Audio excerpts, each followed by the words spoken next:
ವಿದ್ವಾನ್. ಎಲ್ಲ ಪುಟಾಣಿಗಳು ಹಾಡ್ತಾ ಇರುವಂತಹ ಹಾಡು ಪುಟಾಣಿ ಹಕ್ಕಿ. ಎಲ್ಲ ಪುಟಾಣಿಗಳು ಹಾಡ್ತಾ ಇರುವಂತಹ ಹಾಡು ಪುಟಾಣಿ ನೀಲಿ ಹಕ್ಕಿ ಅಂತ. ಎಚ್ ಎಸ್ ವೆಂಕಟೇಶ್ ಮೂರ್ತಿ ಅವರು ಬರೆದಿರುವಂತಹ ಇದು ಒಂದು ಸಾಹಿತ್ಯ. ಎಚ್ ಎಸ್ ವೆಂಕಟೇಶ್ ಮೂರ್ತಿ ಅವರದು. ಇದಕ್ಕೆ ಸಂಗೀತ ಸಿ ಅಶ್ವಥ್ ಅವರದು.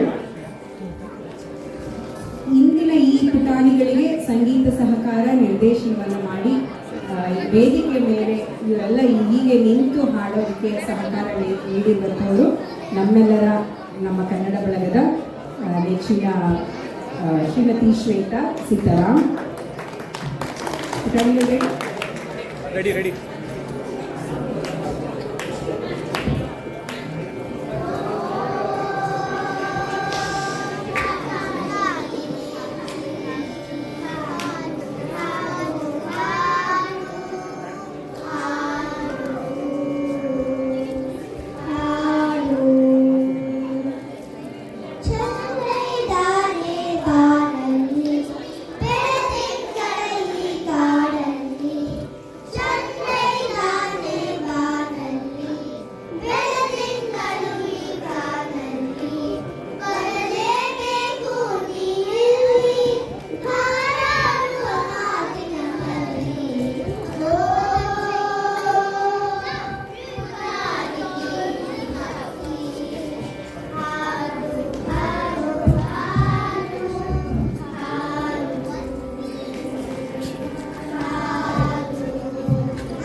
ನೀಲಿ ಹಕ್ಕಿ ಹಾರ್ತಾ ಇದೆ, ಆದ್ರೂ ಮಕ್ಕಳಿಗೆ ಇನ್ನೂ ಮಾಡಬೇಕು. ನೀಲಿ ಹಕ್ಕಿ ಆಯ್ತು, ಪುಟಾಣಿ ನೀಲಿ ಹಕ್ಕಿ ಆಯ್ತು. ಇಷ್ಟ ಆಯ್ತು ನಿಮಗೆಲ್ಲ?